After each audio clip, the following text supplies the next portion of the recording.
Ito ang GMA Regional TV News. Mainit na balita mula sa Luzon, hatid ng GMA Regional TV.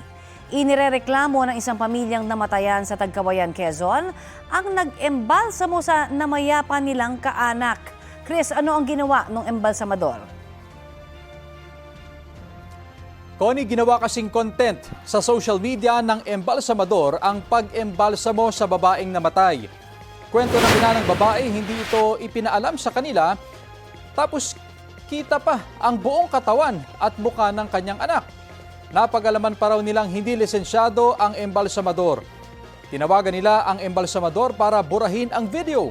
Umamin daw siya at nag-deactivate ng kanyang social media account makalipas ang ilang oras. Patuloy pa siyang hinahanap ng mga pulis. Sinusubukan pa naming kunan ng pahayag ang pamunuan ng punerarya.